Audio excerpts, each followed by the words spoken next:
That's advanced. Nick live. Let's see. And video. It's a realist take, not a neocon take. A lot of idiots don't Dude, what do you think that. of his set? This is What do you think of the Halloween set? What we're supposed to do. I want to look at that. Not trying to talk about myself in this, but it's a big deal. We get the Arctic frost documents yesterday, hundreds of pages.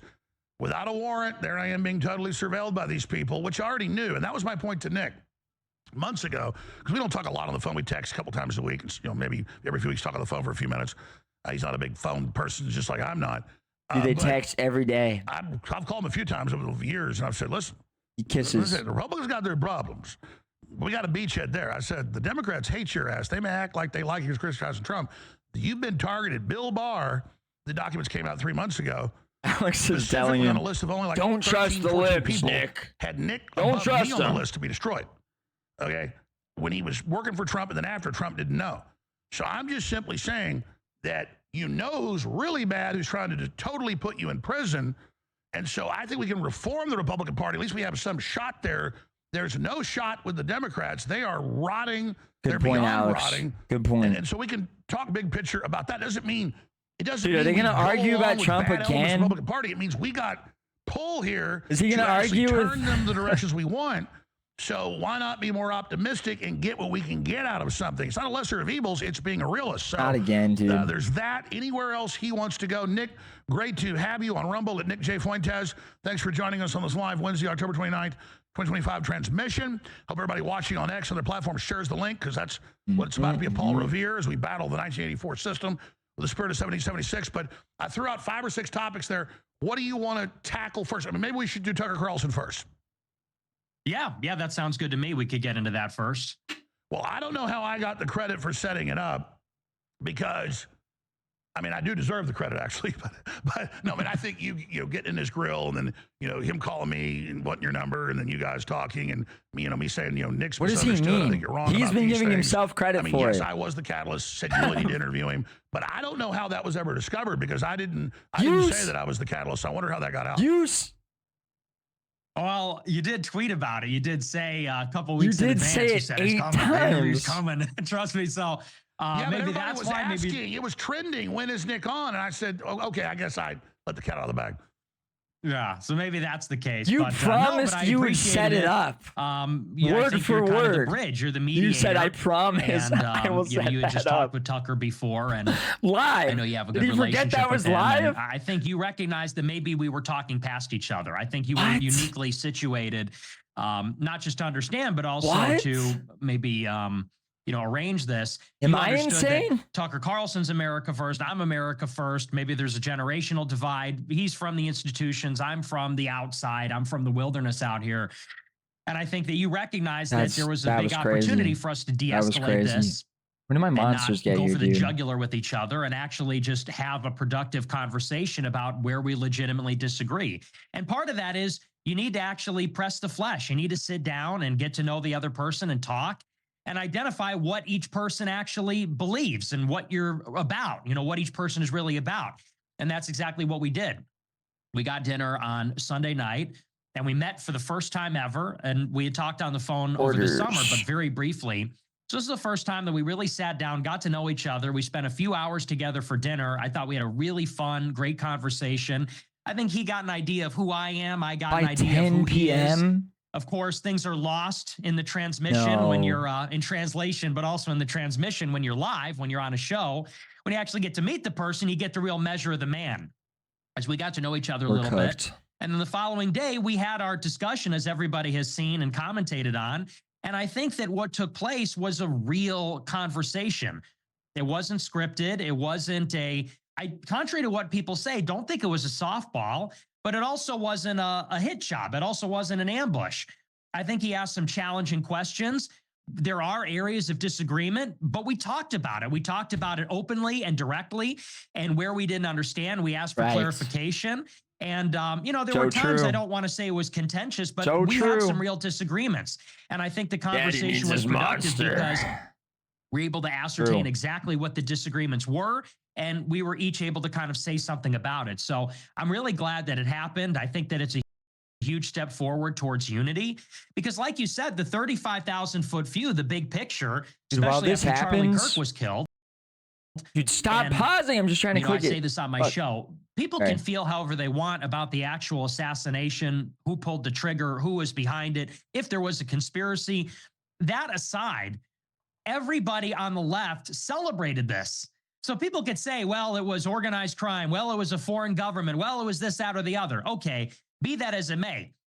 Thousands of left-wing people celebrated that a young guy got shot in the face for talking about his views. And he was extremely Dude, there's more moderate. Halloween events. And so I think that is really the write these context down. where you look across the way at somebody like a Tucker, from my perspective, or vice versa, or someone like a Matt Walsh, or maybe even for many people, someone like yourself. And they say, I think we actually have a lot more in common between ourselves than we do with the left, the neocons.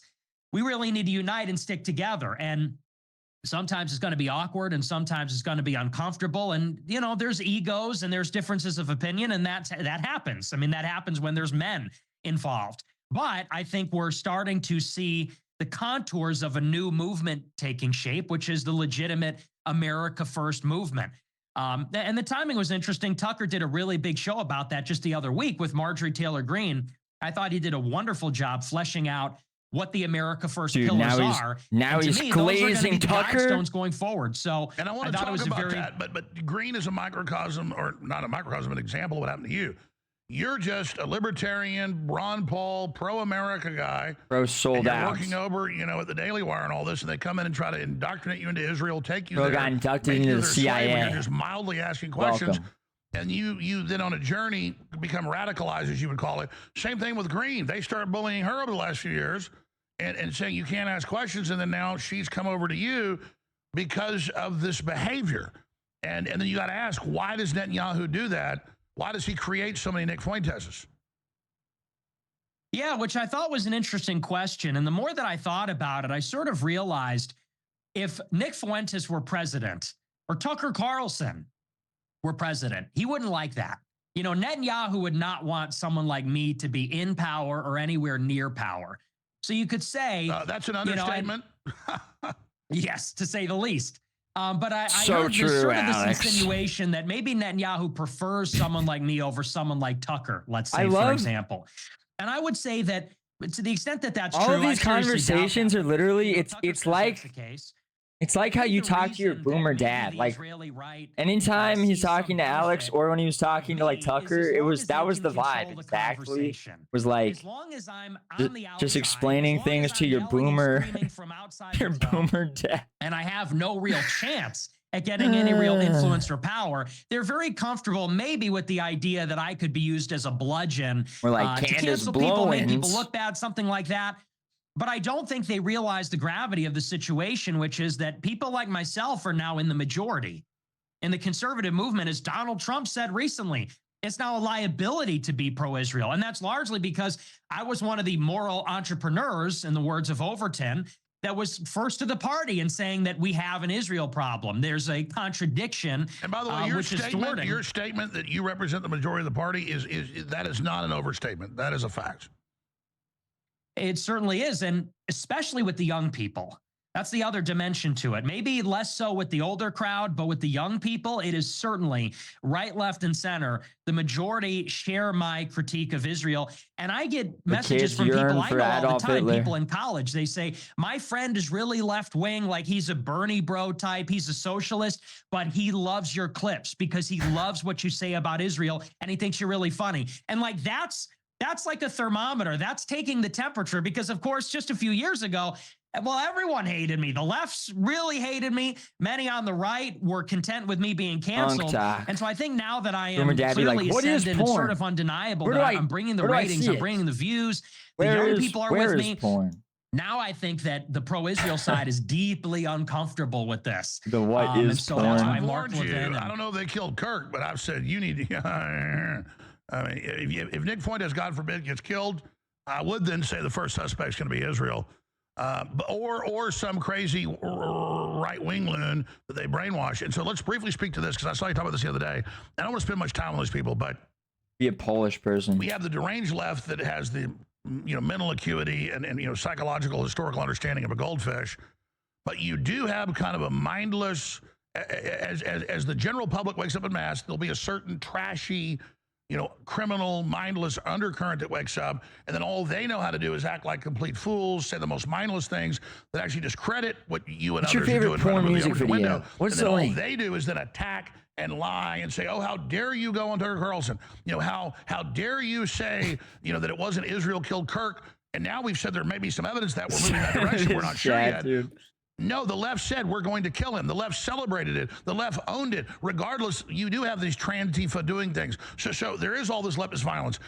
So the point is, no, they're like top suspects. We don't know yet. And we go there, and then now they're covering up the trial. Now it's the biggest gag order ever. Now Kash Patel shuts down Kirk, foreign intelligence probe, an explosive feud with Trump's counterterrorism chief. That's coming up. We're going to get to this because now I'm getting not just about Press Israel, him, but the whole Alex. deep state. Press him on why he won't talk about that. We talked about a month ago.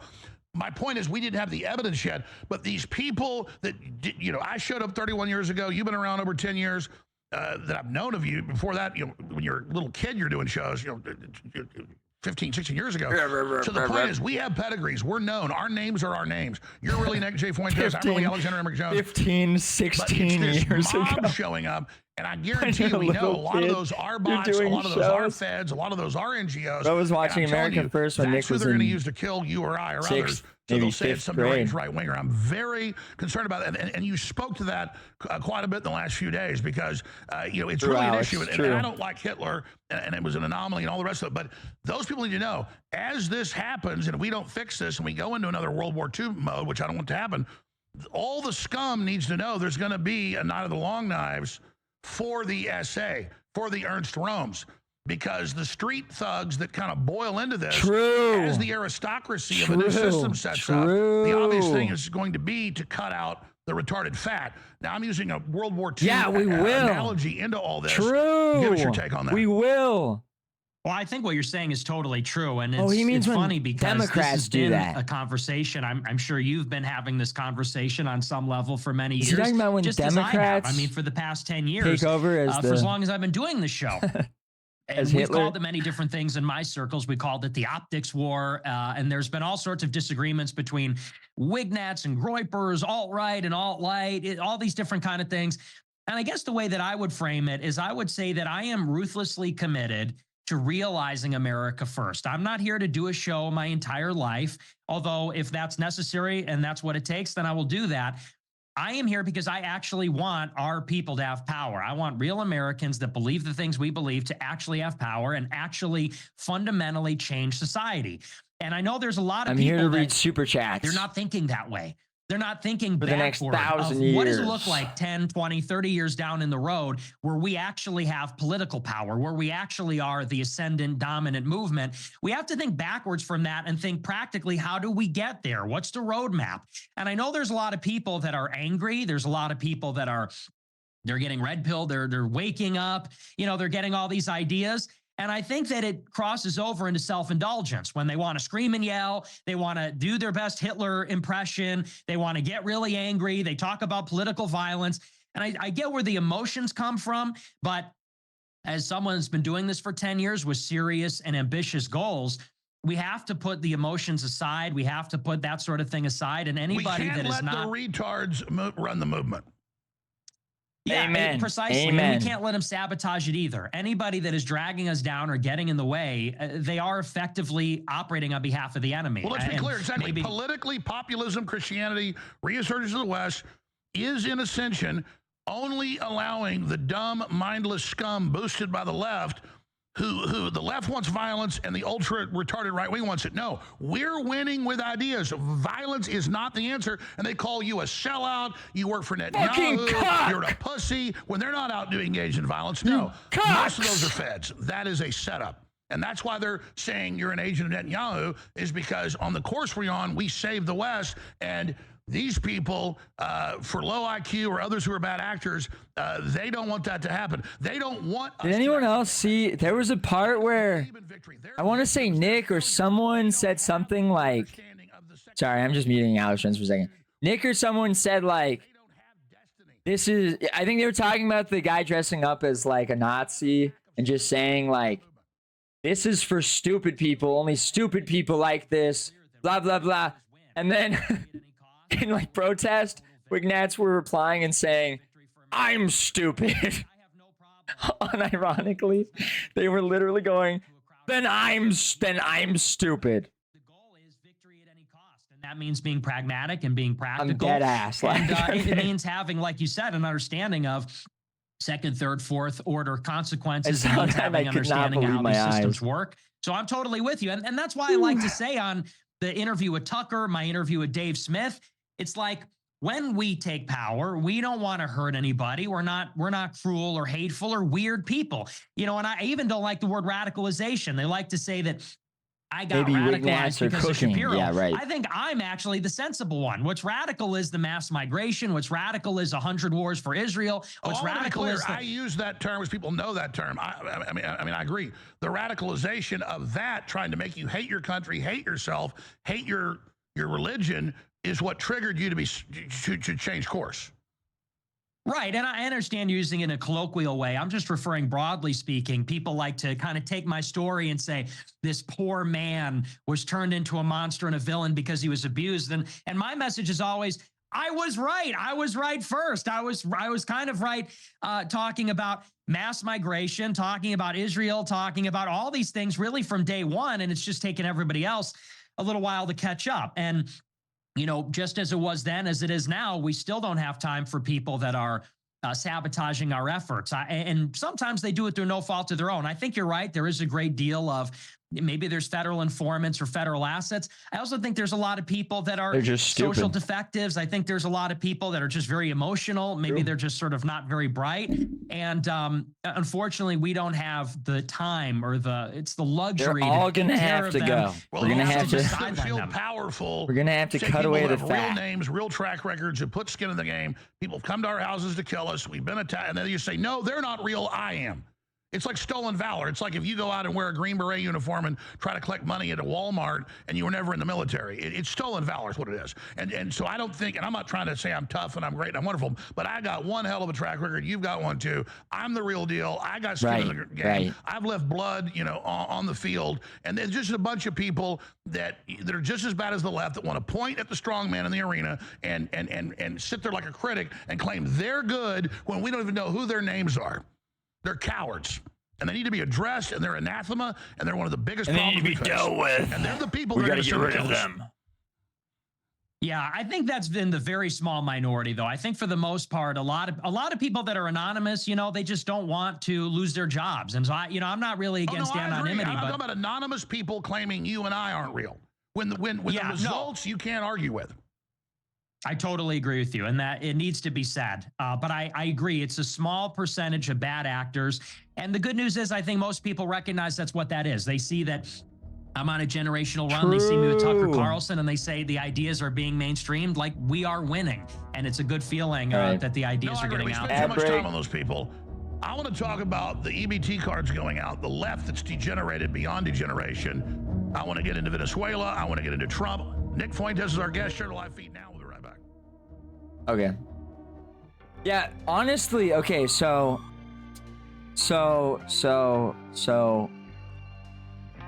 Nick cooked, like on the Tucker thing, he really did. And it was funny because like hearing his thoughts afterwards, after he does a lot of these interviews, when he initially like tells anyone about it or whatever, he has to like think back about how he did, like it's weird. And it makes sense because I don't know, I haven't really done formal debates like that, so I can't really sympathize with it totally, but it's almost like he needs to see it to like see how he actually did. He just has like an idea of how he did.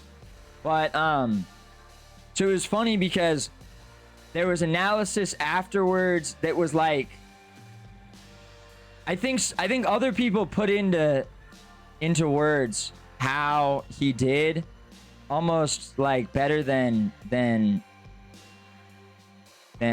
we could, or like I don't know how to explain this without like leaking stuff. Let's see, where's this post though?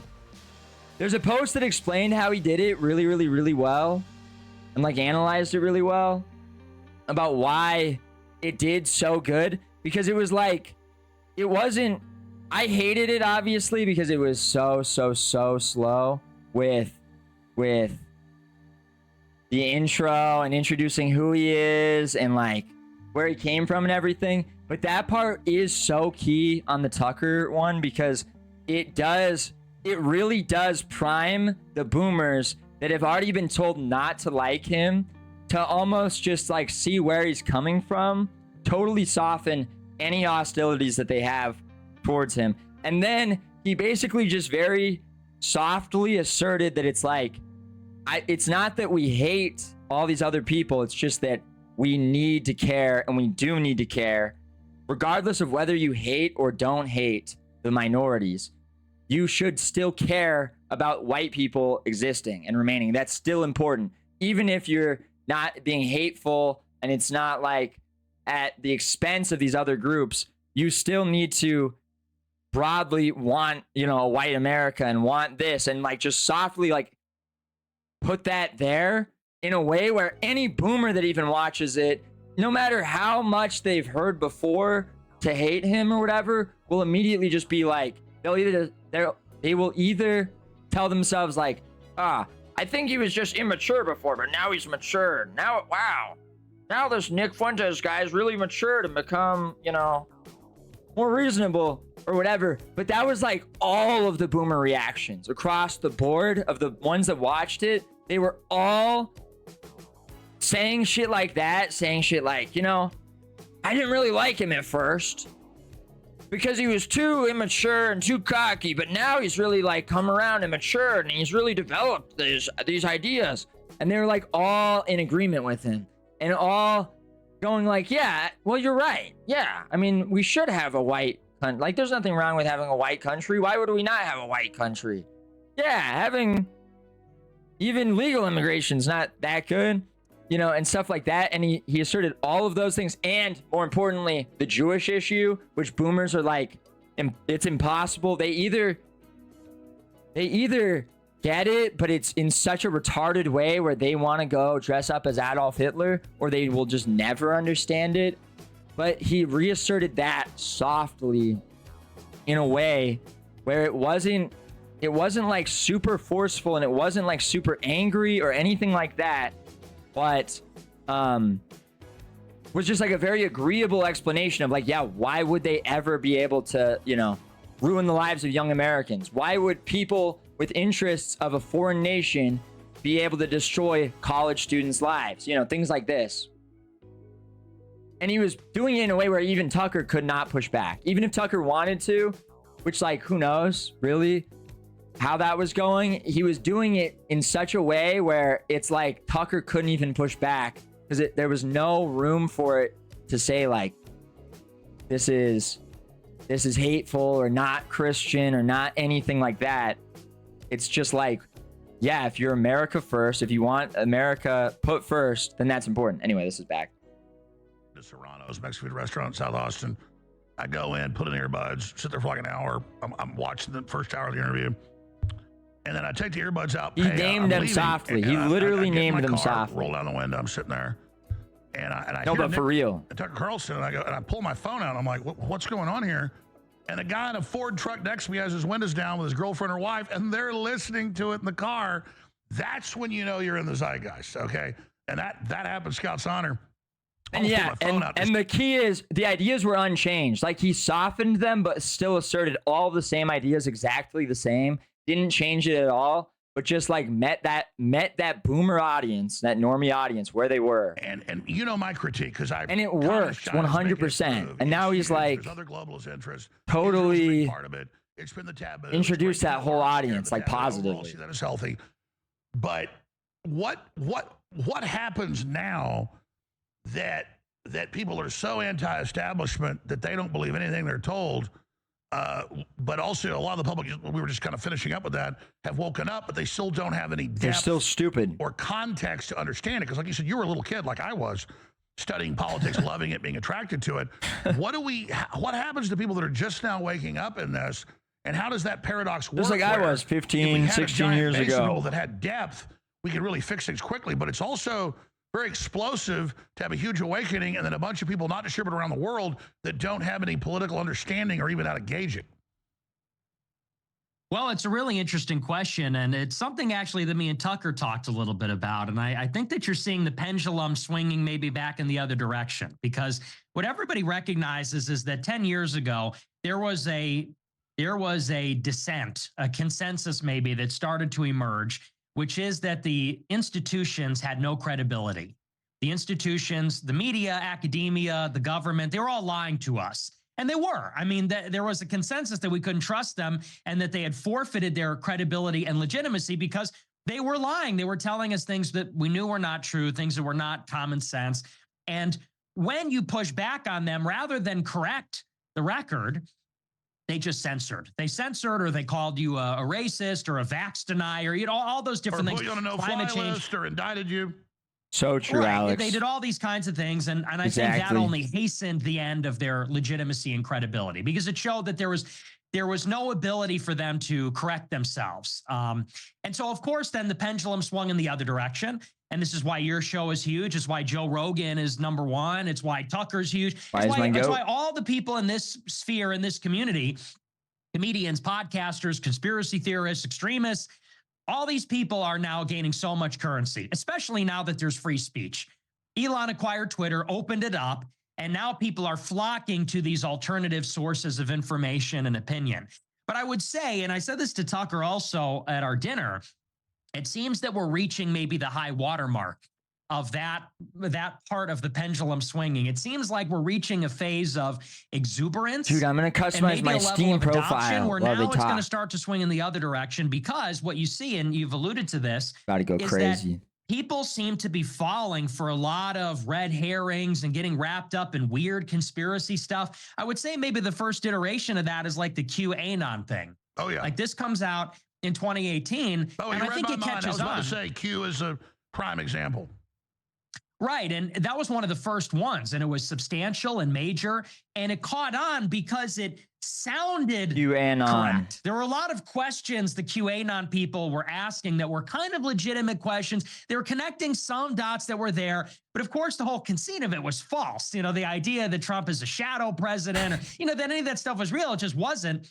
Name one false thing. That was maybe kind of like the first big wave of that. And I could even see with some of the and immediately they cut again. It starts getting into theories like the Khazar Mafia, and it starts getting into the Frankists, and like all these weird directions. And the U.S. Capitol is actually 8,000 years old, and yeah, just total cuckoo town.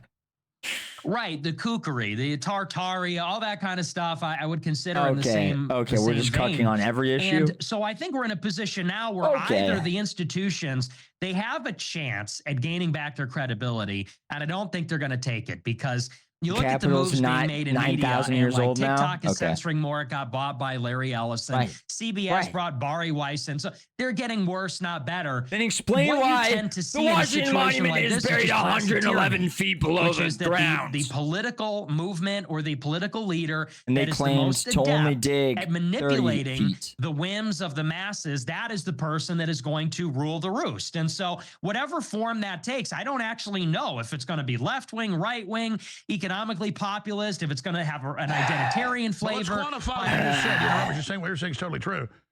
If the establishment doubles down, that is the wrong course for them. I'm not even defending. I'm saying for them, it's bad.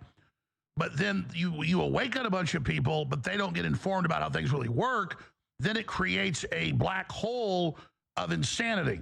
And so that's why most revolutions go bad. Yeah, we're having a revolution. Yeah, we're awake to the bad power structure, but then you've got to have a new paradigm. You've got to have a new plan. And I think that's our job now, to present that. I totally agree, because there's so much anger right now, but it's like you said earlier, it's sort of just like a mindless anger. And there's something, what they're getting at is right. Like there is a mass awakening. There is a lot of truth going out there, but you can feel there's like a deep sense of chaos. You come from Chicago, dude. It really is like an iron in the mudflood kind of capital. When the mob gets stirred up like that, and how let's can you be say honest, this? There is a lot of anger. There's a lot of hatred. Thomas There's a lot of said the number one threat of tyranny is the mob. It's true, and that's really what it is. It's stirring up an angry mob. Crazy. And what I don't like about that is it seems that then the person who is going to appeal to the mob the most effectively, that's the one that's going to drive it. And in order to manipulate the mob, you need to be a sociopath. You don't actually have to have real beliefs. To manipulate the mob, you just have to pull these levers and push the buttons in a calibrated way, you know, exactly. kind of You manipulating. don't have to actually fix things. You just got to manipulate them up. Right. And that, I guess I'm becoming more worried about that in a way that I wasn't a couple of years ago, because the way things were a couple of years ago, censorship was so total and complete, and the gatekeepers were so powerful. It's yeah, like, you look, were the we revolutionary then challenging the enemy. Now the enemy's falling. Now which is part of the process if you're actually smart. Now that we are coming into power intellectually, now we have to be the intellectuals. Now we have to be the aristocrats that actually try to save civilization. Right. We need to catch the falling knife, you know, because we kind of blew the doors open. We're in the palace. You know, it's like the end of Dune 2. Like we're there. We're in the throne room. It's very clear. But we need to be careful, like you said. And Tucker even talked about this on his show, too. It's funny how we're all kind of in sync on this. He said it's important that like an Animal Farm, that the pigs that win the revolution don't become like the human beings that came before, that you don't just get another iteration of that. And so how do you kind of have a truly new birth, like baptize a new country with kind of like a new movement? And I think I said this on Dave Smith, the responsible and mature people, I consider you to be one of them, myself, Dave, Tucker. I mean, all these people, Alex, the responsible for sure, and mature people need to wisely guide the crowds, build something institutional, and kind of guide the country through the transition. It's not, the fight isn't over yet. We're still very much in the fight, but we have to kind of think about that day after. You know, that's kind of the exactly. buzzword It's one with thing Gaza. to overthrow something. It's another thing to then build the new future. Right. Facts. And you need to do them simultaneously. It's weird because you know, a lot of people have Chat, this what do you idea think of my like, profile? let's worry Wait. about beating the enemy. He had him then up on we'll the figure screen. everything Oh, out man. later. It's like, no, you have to be Chat, what do we thinking about think? that You day always after. can't W? just oppose a tyranny. You have to have an opposing WL? worldview and idea for others to adopt. Yes, a positive Spooky? vision. And that's really about what I've been working on, We'll is trying talk to about figure that out. then, and then I want to get into geopolitics and the shutdown, because the Democrats are betting everything on this. They're going to keep it shut down, folks. Their average constituent doesn't know you need 60 votes for a spending bill. Facts. Let's just start. We'll finish your Facts, point about Alex. what your vision would be, and then let's address the EBT SNAP stuff being cut off Saturday. Are you afraid being in Chicago? Yeah, so I mean, in terms of my positive vision, I like to talk to the younger people to watch my show and say, what actually do you know how to do? Like, if we want to transform and become the American elite, we have to actually enter into the institutions and gain the institutional know-how. I know a lot of people watch my show. They could tell me the history of the Middle East and how Israel got us into every war and this and that and the other. It's like, but do you know about how government works? Do you know about how society works? Do you know the first thing about, you know, critical minerals, about the geopolitical landscape? Because if we want to create this cadre, this political cadre that is going to run the next We need to regime, yell or about be the new Jews. elite, you're going to need to know a little bit more than that. And so I'm trying new to get elite people that into just this idea that yells it's about not just Jews. about taking away and subtracting and Even being after they're anti gone. and against, but it's about saying, what are we for? And what I'm for is we want America to produce things again. We want a tariff schedule. We want subsidies. We want to decouple from China. We want to make stuff in America. And we want Latin America, the Western Hemisphere, to be our periphery. We want to dominate the My landscape banner here. drops And not I enough think for that you, if we Nick? can get things straightened out at home, and that means law and order, that means safe public transit, that means cities that Dude, are this is so livable, that cocked. are prosperous. It means that we have industry. It means that we have control over the borders. We're going to have to remigrate a lot of these problematic people that have come here in the past 20 years. If we can get things settled at home and produce things and be safe and be, you know, have kind of a predictable society again, then we could project power abroad and we can keep our civilization. That's kind of the rough sketch. By the way, this It's gives really- me faith, because I know you're really smart, Nick, because I know a lot of history and I'm pretty informed. That's all I do. I know people that know what they're saying, people that act like they know, you know. And I'm giving you a few speeches on air and a few off, and I'm on.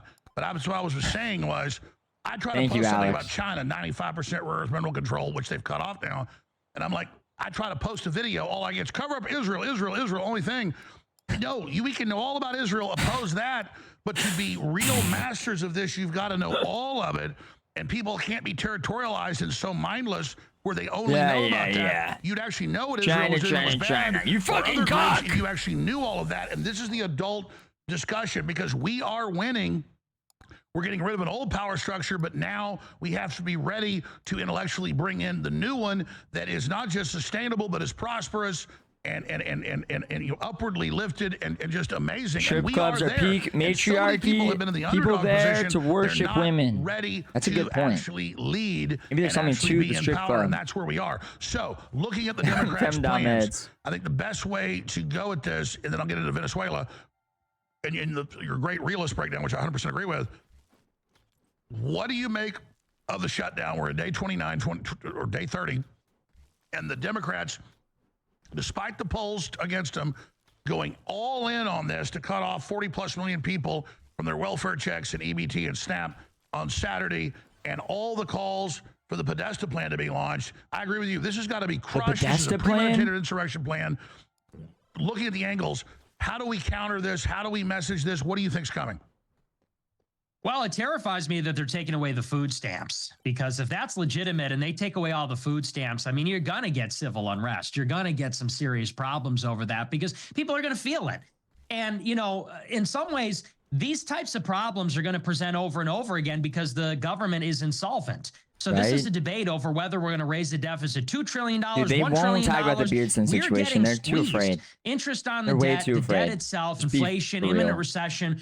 The government is getting squeezed. And what do you think is going to happen like in the future when there's just no money? And what's going to happen to all the benefits? You know, what's going to happen to Medicare, Medicaid, Social Security? So, but I think that in the short term, I think that the Republicans need to get control of the messaging. They need to get out ahead of this thing. It's honestly such a sad state of affairs that they have allowed themselves to be blamed for this, because the Democrats have made it very clear that they are pandering to their audience. Maybe. They allowed the spending bill to pass. Dude, I'm losing my voice. I don't have water or Monster. Was really unhappy with that because they said the Democrats didn't even put up a fight. And this is Ezra Klein in the New York Times basically said this. He said, we expect the Democrats to shut down the government really just on account of the Trump administration is doing things we don't like. So we're just not going to give them the votes. We're going to shut down the government just to pander to these radical insurrectionists across the country. The right wing wants to ally with Islam and the left that wants to crash the country. And so literally Schumer is pandering to Bernie Sanders, AOC, and Mondani. I mean, this is insane. It is, about like randoms what exactly is the end game here? I mean, what is it actually that they want? I don't even know that they have clearly articulable goals out of the shutdown, other than they just I guess that's true. They want to stop the government from functioning. They're in total panic mode. Everyone, record low approval, record low campaign raising money. No, exactly. This is just pure throwing a fit. Trump should address the country and point that out. I don't think the Republicans, as good, they should be hardcore on this. Thomas Massey follows Paul Town. That's crazy. Because across the board, you heard about the rapture? They're getting in the way of ICE. They're getting in the way of federal law enforcement. They're attacking federal law enforcement. They don't want illegals to be deported from the country. Now they won't let the government function. And it seems like there's just not a level of organization or coordination or competence coming from the administration to get control of the situation. And I'm like getting flashbacks from the first term where it's like, the government is incapable of doing anything other than making these gestures towards its base, other than making videos, other than, you know, trying to convince the base that they're trying their best. We want to see them do it. You know, literally Trump won. It's his vengeance. Like, that's crazy. He won in a landslide. He got the mandate. Governor Pritzker for racketeering, for insurrection. He said, resist, fight, block federal agents doing their job. People want to see that. It'll fold like a house of cards. Indict that fat son of a bitch.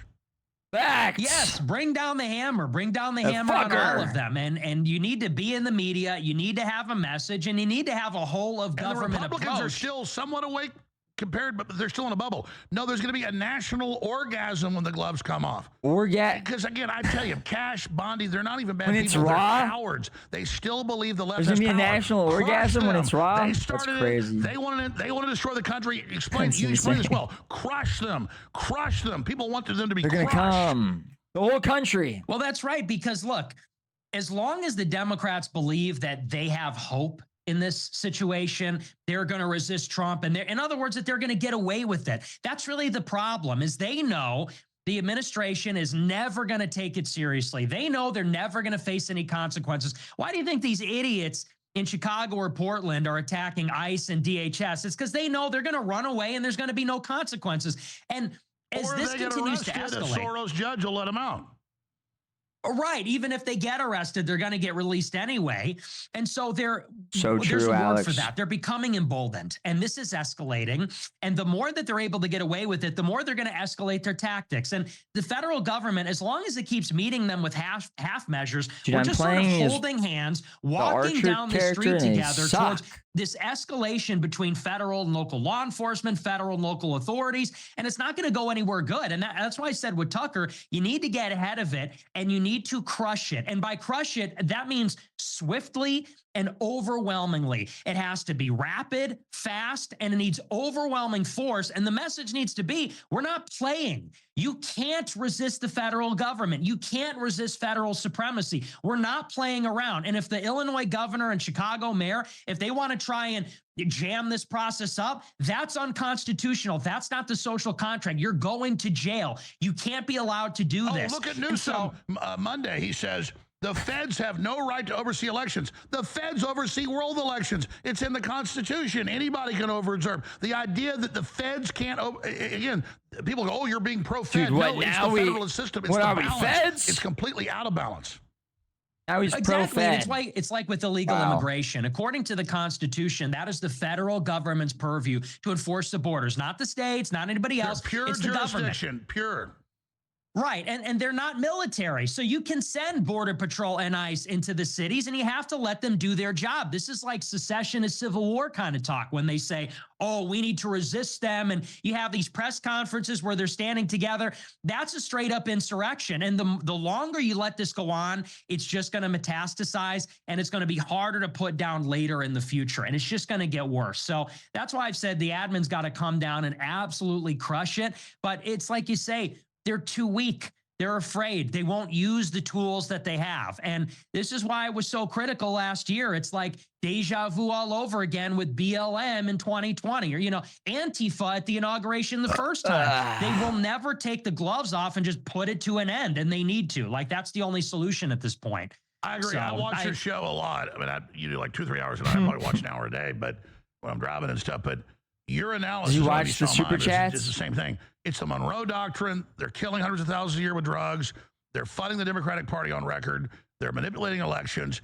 This is not neoconism, all the wars the last 30 years. This is realism. This is what we're supposed to do. So can you spend a few minutes on, because people say, oh, you sold out. Well, I didn't get a check. I didn't know that. No, I know the Monroe Doctrine. I know Thomas Jefferson, the Barbary Pirates, what he did. This is actually what you do. A country like Russia got encircled, got invaded, it fought back. Not saying Russia's perfect, but it's their backyard. They have a right. This is our backyard. What Trump's doing in Venezuela, I see is constitutional. I agree with you that Gosh, I hate the when it does that. response he was set up by the CIA, Bad Pigs 2.0, and we can debate how it's done, but overall, his move, we're under attack. These are equivalent of missiles killing millions of people. You spoke to that. Can you recap that? Yeah, absolutely. People, I say this all the time. I'm not anti-war, and I wouldn't even call myself a non-interventionist. I'm a realist. I think that the United States has this awesome wealth and awesome power, and there's nothing wrong with that inherently to use that power to secure the interests of America. And historically, what has always been the strategic interest of America is to control the Western Hemisphere. And the reason for that is very simple. We are not threatened by Europe. We're not threatened by Asia. A big reason for that is because we have the Pacific and Atlantic Ocean separating us. So, any kind of invasion from a great power over there doesn't have a direct threat against the homeland because we would see it coming. They'd have this logistical challenge of crossing the ocean. That changed a little bit with nuclear weapons and missiles, but that still is generally true. And so what that means then is that in order for America to keep the homeland safe, what we have to worry about most acutely and imminently is the Western Hemisphere. Maybe Iran is not a threat because they're literally on the other side of the world, but Venezuela is close to home. Cuba is close to home. And the perfect example is the Cuban Missile Crisis. You have a adversarial, hostile regime in Cuba. And although the Cuban government is not able to challenge the United States directly or existentially, if they're allied with our strategic competitors like the Soviet Union, they could one day host a nuclear missile that's within striking distance of the United States. And no ABM system is going to be able to prevent that from happening. And Maduro has 5,000 Russian missiles he's going to use. He's allied with China. He's running his mouth. He's the piggy bank for the Democrats. You want to cut the Democrats off? This is bigger If than I the remember USA. correctly, You cut that off. Paul Town Exactly. hates So Tucker with a this is passion. America first Dude, actually he coming cuts. back. Paul You're Town saying cut. if you Now were he loves president, Tucker. you're looking at this, you see Okay. what Trump's doing. He's a sellout. Yes, there is a vital strategic interest for Americans in controlling Paul South Town Central is a America sellout, and the dude. Caribbean. Not going to and the Middle East to blow up the Muslims and then Freaking ship hate them here for Israel. Democrats. This is actually in our interest. You're saying No, I'm in just general, kidding. but You you're can't worried talk about a how it's rapture implemented. being like that. You can't call them a sellout. That's Exactly. There's fucked all up. the difference in the world. You go to I didn't mean Iraq to that. make a democracy. You go to Afghanistan to make sure women can vote. This is about making sure that in South America we have across the board, by the way. It's not even just in Venezuela. It's across the whole board. All these governments that are doing trade with China, they're doing trade with China, and that's the basis of a future strategic relationship. China is sending them weapons. They're investing in dual-use infrastructure, deep water ports, radar dishes. These are all things Panama that Canal theoretically... Paul Town's been the same We're since he being got interviewed encircled, by... just Hasn't like been the Russians same struck since he back. got interviewed? It's Yeah. literally under rule of law. I don't know what they did to war him. doctrine. This is what you're supposed to... This is default stuff. Exactly. This is your vital American strategic interest. This is, people say, isn't the purpose of the military to protect America? This is protecting America. These are the Americas. These are strategic interests. And so, and by the way, what's more, this has been U.S. policy for 200 years. It goes back to the Monroe Doctrine. And, people like to say we shouldn't meddle in their affairs. We've been doing that since the Spanish-American War. We've been doing that since, there were these banana republics. Like, we've always been operating in that way, and that's for a very good reason. I think that's raptured what really really changed The Paul Town, Monroe yeah. Doctrine is we don't meddle, you meddle. Ever we since come he in. he rematerialized. Well, and more, I would say, Different. moreover, that the Western Hemisphere is uncontestable American territory. I don't think there's anything predetermined. inherently wrong with us meddling, actually. Paul Town wins and again. maybe we might disagree on that, but Predetermination. I support meddling. I don't think that... No, I get it. How long is this gonna be, dude? When we're opposed, when a force moves in, which China has, it's not even meddling. I get the meddling.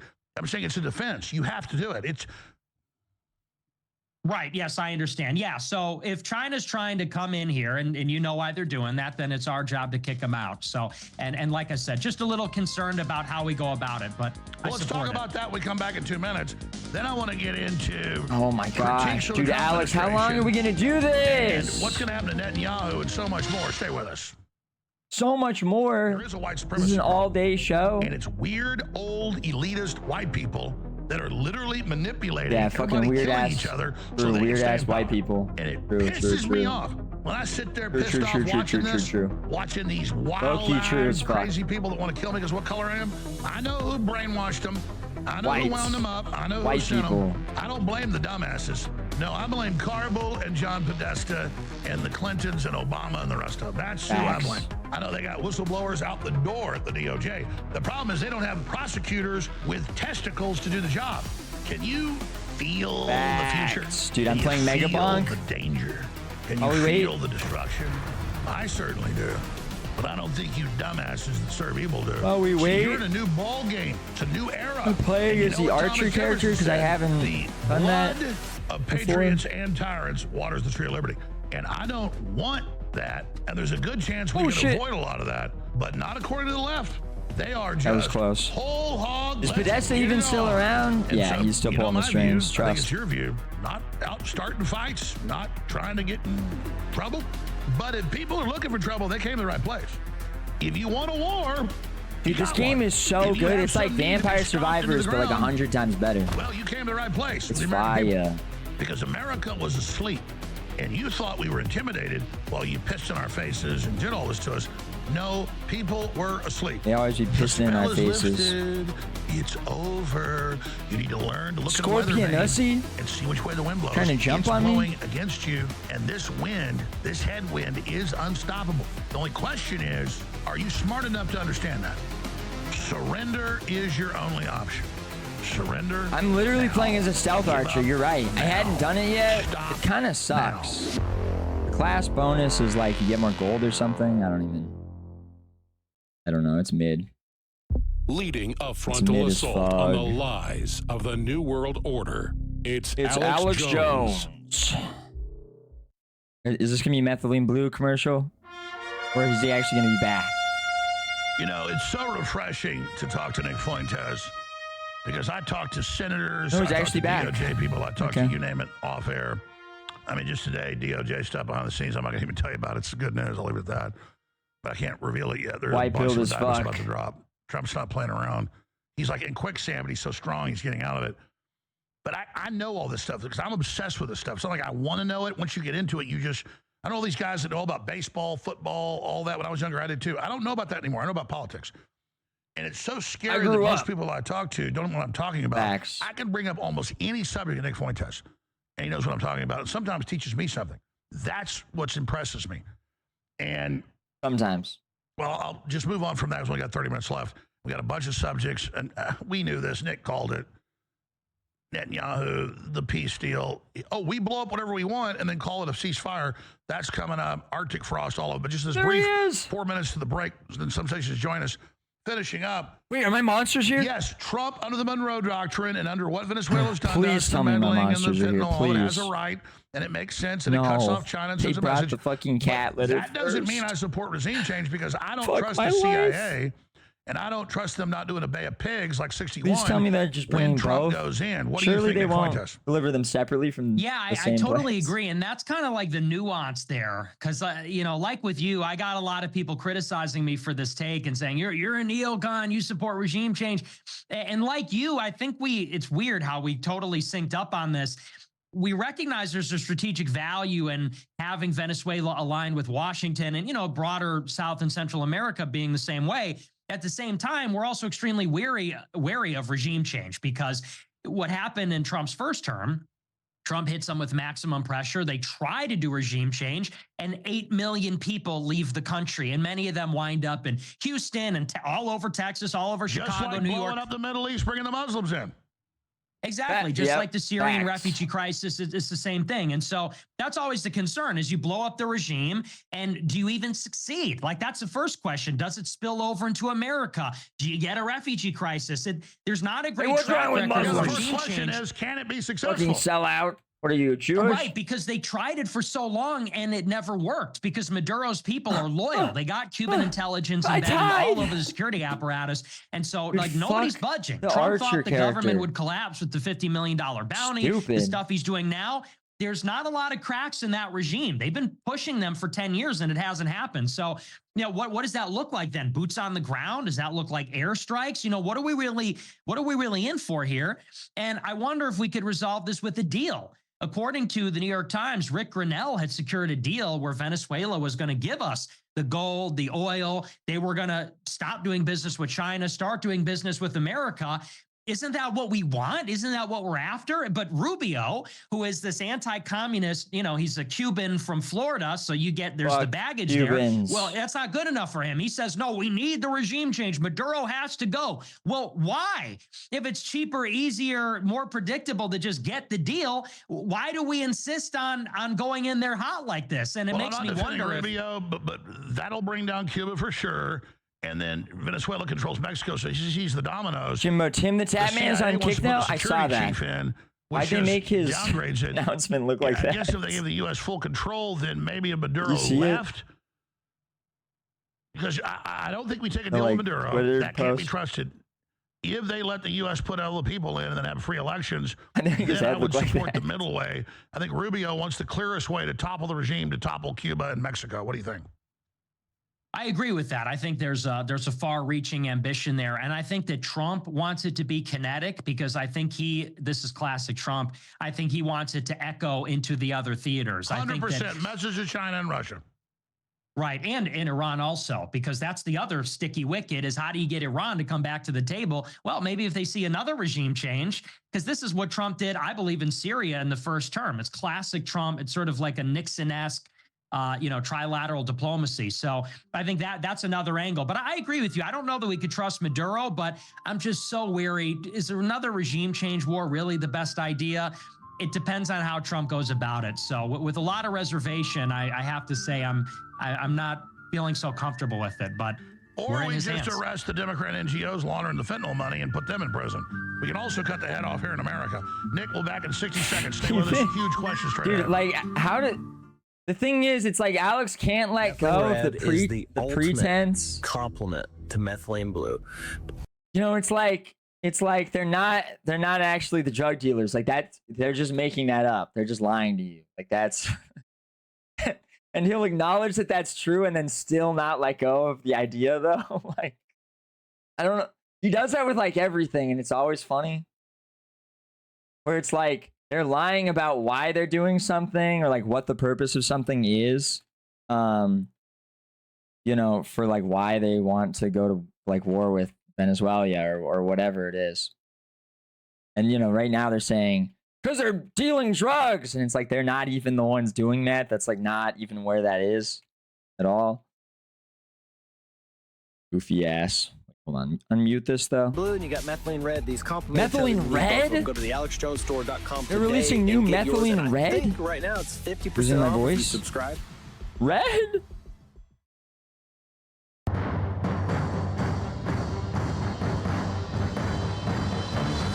Crashing through the lies and disinformation, it's Alex Jones coming to you live from the front lines of the info war.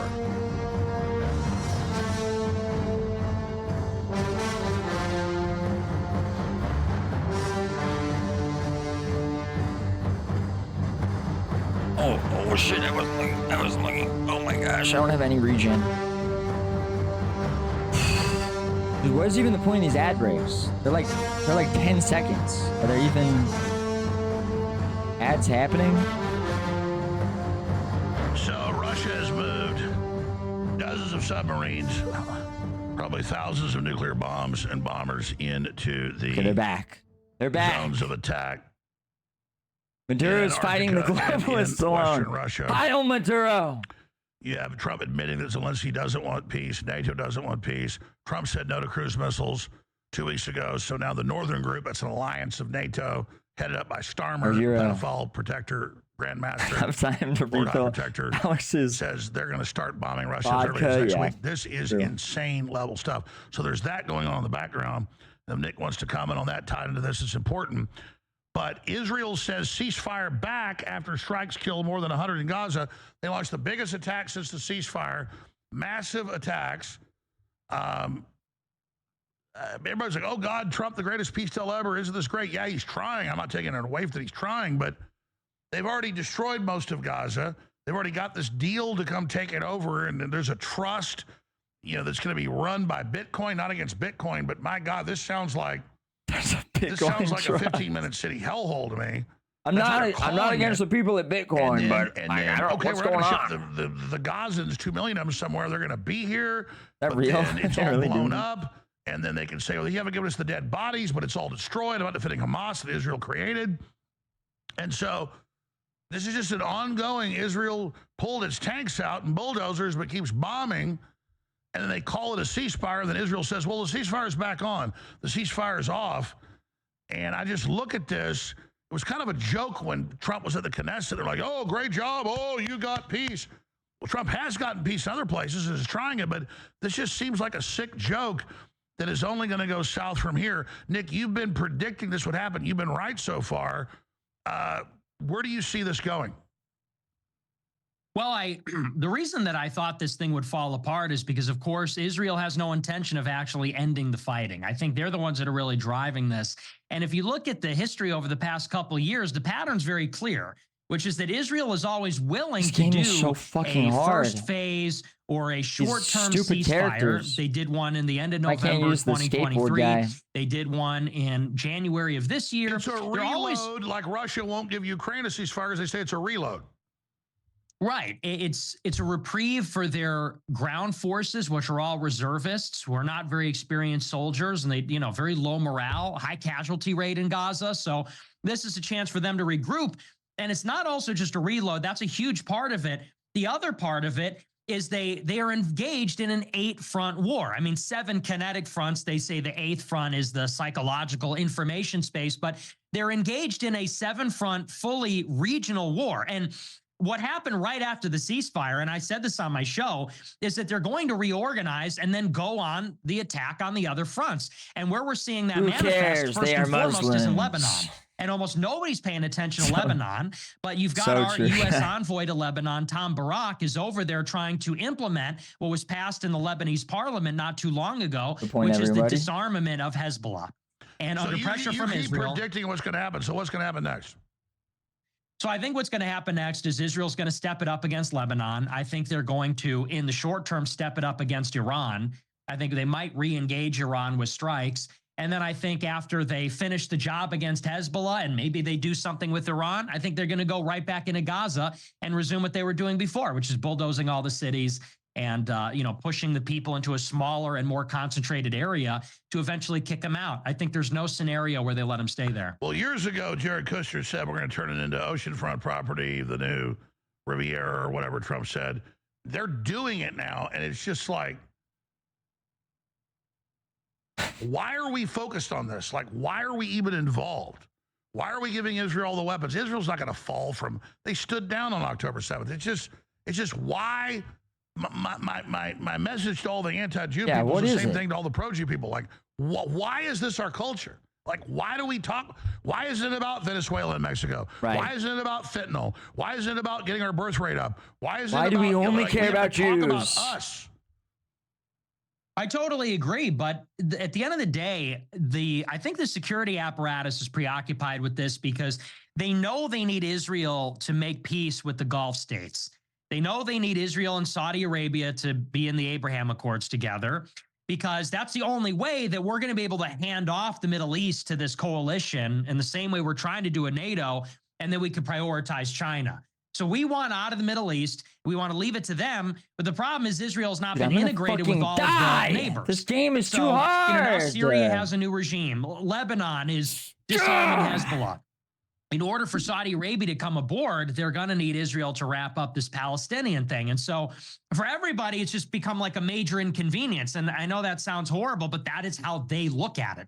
For Trump, he's like, all right, let's just wrap this thing up. Okay, are you done yet? Because we need Abraham Accords to go through Riyadh. Dude, I'm so we can already do a goat at Gunzy. we could get out of here, and then we could build up in Taiwan. I'm already the goat Israel isn't at only manipulating our Gunzy and internal Gunzy policy, too. it is getting in the way of our overall strategic plans. That's a fact. Like, why doesn't Netanyahu even think about the larger picture?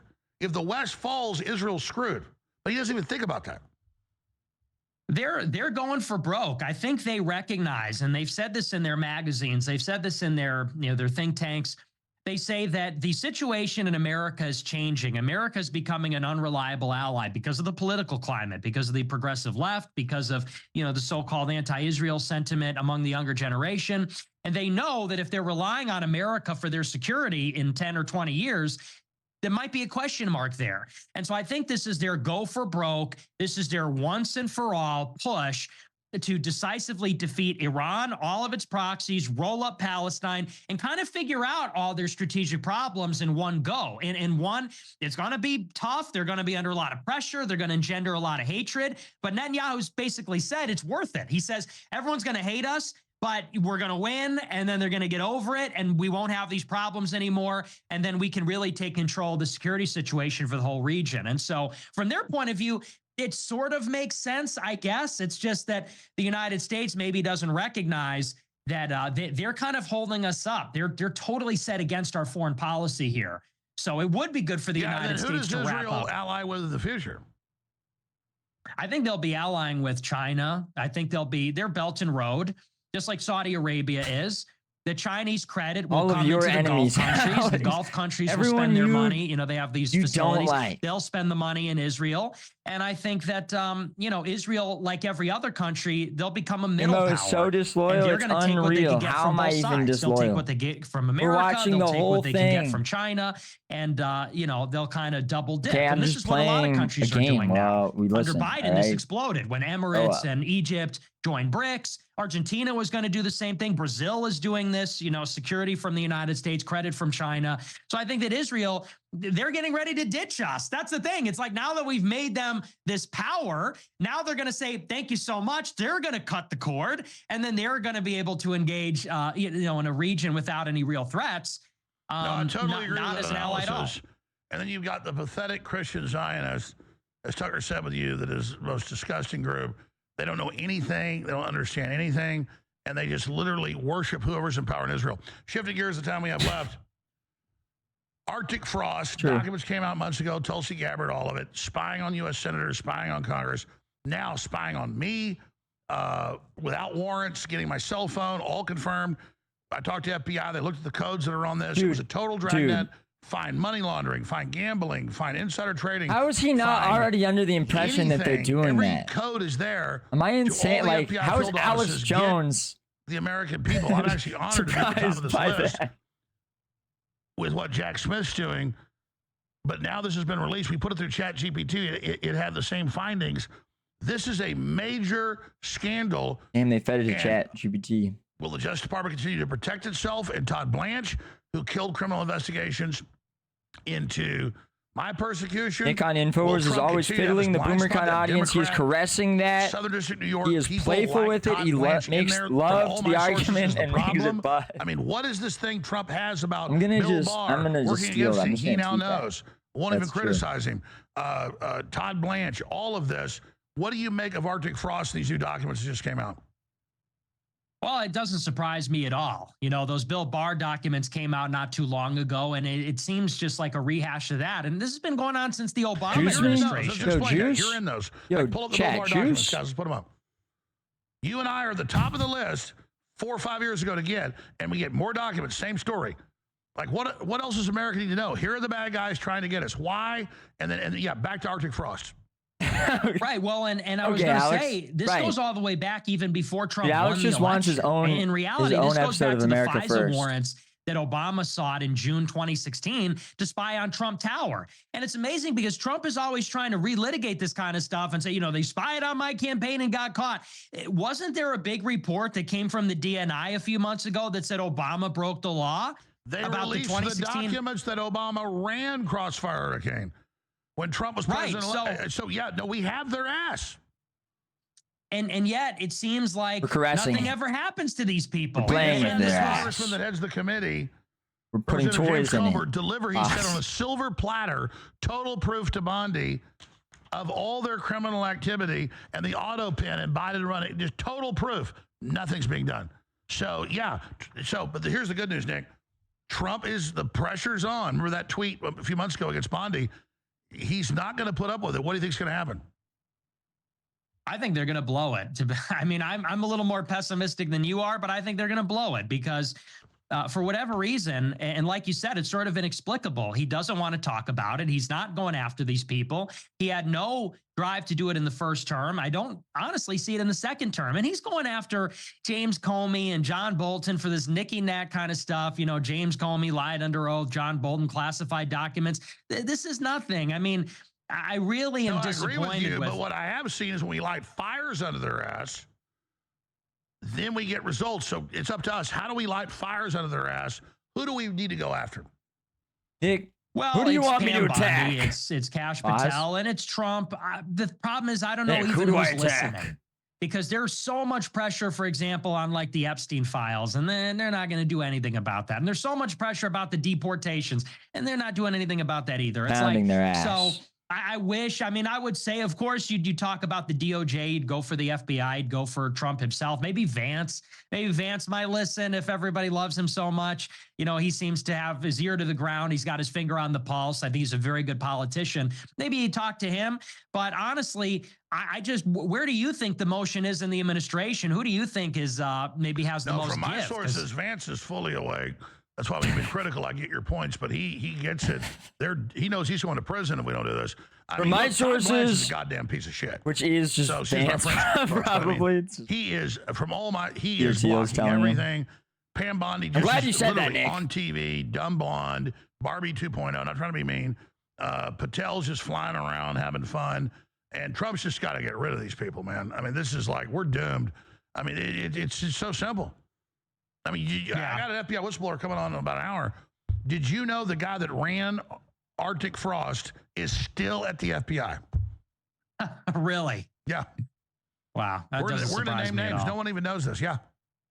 Well, I'll be watching that. It doesn't surprise me. This is like the first term all over again when they said on the front page of the New York Times, I'm in the Trump administration and I'm sabotaging it and making sure nothing happens. It's like, you know, I said it last year during the election. This is one of my huge hangups and criticisms is that personnel is policy. And I was not convinced last year that Trump had learned his lesson from the first time, which is you need to gut the deep state. You need to gut the permanent bureaucracy. Most importantly, in the intel agencies, most importantly, in federal law enforcement. How can you have, because there was a conspiracy from the top in 16, in 20, throughout the Biden administration. Have this, Arctic Frost documents proving a total dragnet. Not about J6, any ground they could find. The FBI's main mission, find Republican lawmakers in campaign finance or something. This is literally them hunting Congress. Total weaponization. We need national addresses from Trump. We need to go to war on this. I totally agree. Trump. It's always been like this. And now we have all the evidence for it. Everyone always suspected that, and the evidence has been coming out for years. And now this is just like the smoking gun. But where's the messaging? Again, I just don't. It's very frustrating because I feel the same way that you do about it. I mean, I'm furious about the whole situation. We have both gotten the brunt of it, you more than me. And yet, Trump, who purports to be our defender, I'm your voice, I'm your vengeance. Where's the revenge? So what do you think? What do you think his problem is? I think he's a jerk. To be honest, and I don't know the sources as well as you do. I'm kicked out of the administration. They don't want any of my guys in there. But to be honest, I think it's him. A lot of people are afraid to say that because they don't want to cross him. I think it's him. I think he's incompetent. I think he's disorganized. I think he works really hard. He has great, I agree though, economic ideas, but he has 4 million employees. I know it's true. He doesn't know. He doesn't do the research. We're young. We can do it. He just works all the time. And these people kiss his ass. He doesn't know. So it is Trump at the end of the day. So where's the family? Where's all his other people? We know they're trying to tell him, stop. Like they were scared to tell him the first admin about the traitors. I would. That's why they targeted me. Folks, we gotta get the information to Trump, because I can tell you how many insiders I talked to. Go, oh, no, you're right about Tom Lynch. Oh, you're right about this. You know what? Oh my God, this person, that person. They could, I'll do it. We talk about it. They're gonna. I'm not afraid. Well, who fucking cares? Fire if you're a sentry on the parapet and the enemy's attacking, you raise the alarm. You fire, the rocket. You light the watchtower. Do your job. Well, and where's the turnover? I mean, this cabinet's totally failing us. Pam Bondi she should have been gone a long time ago. Kash Patel, same story. In the first term, at least you had some turnover. At least they were moving people around and firing people. Anybody Congress tried to block is who should be the AG, like an Ed Martin. Oh, they let Patel in because he perjured himself in the testimony. I mean, like 10 times. He literally, I know if he said, I don't know who Stu Peters is. He was only interviewed by a dozen times, thousands of text messages, like best buddies. He said, I don't know who Stu Peters is. But right there, lying to Congress. Kash Patel knows Stu Peters? Because they got dirt on him. What? Yeah, well, and there's a lot of shady stuff going on over there. And him living with a billionaire. Kash Patel was J-proof? What is Alex talking about? Well, and how they handled that other situation in Nevada not too long ago. I mean, it's clear that they're totally let the Israeli go trying to pick up 14-year-old girls? Right, exactly. So, this whole cabinet, the whole personnel, some of them are better than others. There's some, like you say, I mean, there are some good people in this administration, but this is not the vengeance cabinet. Like, let's just say it that way. This is not the golden age cabinet that we were promised.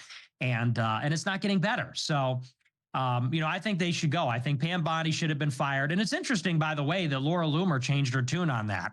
You remember there was so much pressure to get Pam Bondi fired. Everybody wanted her to go. And now they're saying, well, she's doing a good job. So it's just a lot of nonsense, a lot of this political stuff going on. It's just a lot of garbage. And nobody has time for this. So, I mean, if I were Trump, I would fire Susie Wiles. I would fire, honestly, Hegseth. I would fire Kash Patel, Pam Bondi. I'd let a lot of them go because none of these people, I think everybody realizes this cabinet's kind of a joke and they're not delivering for anybody. Nobody's happy about this.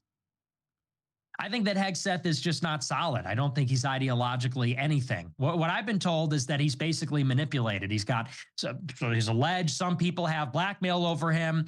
He had his whole staff purged over Signalgate. He let that guy Dan Caldwell go and a few other really solid people. So he seems to blow with the wind. I don't have a ton of confidence in him. And a lot of this goofy stuff, that whole speech that he did when they rallied all the generals, If that, I think that was in Washington. Look I thought that was around, ridiculous. find out. Some of these No. cute, cheeky little Baffo. videos he's doing with Ask- the drones. I just think ask he's our not soldiers serious. what I think that he's kind of a means. goof, and that's not personal. You don't know but what I just that think he's not means. doing a good job. You can Well, talk to apparently, the troops I about liked his it. speech for the generals. 'Cause they but all we'll talk know. about that. Well, you got to come back again because I we've liked run out of it. time. We got to talk about Yeah, you just would. briefly. I Yeah, know you have a yeah. lot of history. And I know Joe Stalin compared to Lenin. Look, I died again! Because Lenin was the real persecutor of Christians, and the Russians saw Stalin as a savior when he came in and killed This Lenin and claimed he died game. of a stroke. But the Russians are smart to give the credit for press- Russia expanding. Press Nick on under why he this. likes. I love the woman you're on. Like, oh, he's from Georgia. No, yeah, Georgia, the country. What's All her name? of that. Come Is on. his name? I know you like, I like strong Stalin. men, but you like Joe Stalin. Yes. Press You know, him. Press him. And I said it on my show. I think he's an evil guy. He's obviously an evil, ruthless person signing the death warrants of millions of people. But what I've always said But- is he is like the archetypal great Was a great man. But you say Mao Zedong was or Genghis Khan. They're going to make the Nazis Andrew mad like Isker. Stalin, too. Yeah, well, and I think that's kind of a fun reversal because everybody 50K expects me to be the followers. Hitler guy, whatever. And I tell you the truth. I mean, I don't you even like really the know winners? that. You like the winners? I would have liked to see him press That's one him way to on say the it, yeah. opposition Yeah, to I Trump always have, during the yeah. general Who's a election. loser. Or set up Trump's British intelligence. or Chris Burnett's allegations. All right, Nick. People find you at Nick J. Fuentes on Rumble. Thanks for coming on with us. Amazing, super viral top interview of the last month with Tucker Carlson. I'd love to come on your show as soon as you're ready. Come back on ours. Thank you so much for the time, Nick Fuentes. Thank you, man. Great to be with you. Thank you. Powerful interview. Powerful interview. Who do we got up next? I got countless. Sexy interviews interview. here. Beautiful Who's up interview. Really. All right. That was good. That was good. That was like a good length. Thank you, Alex Jones. Very good.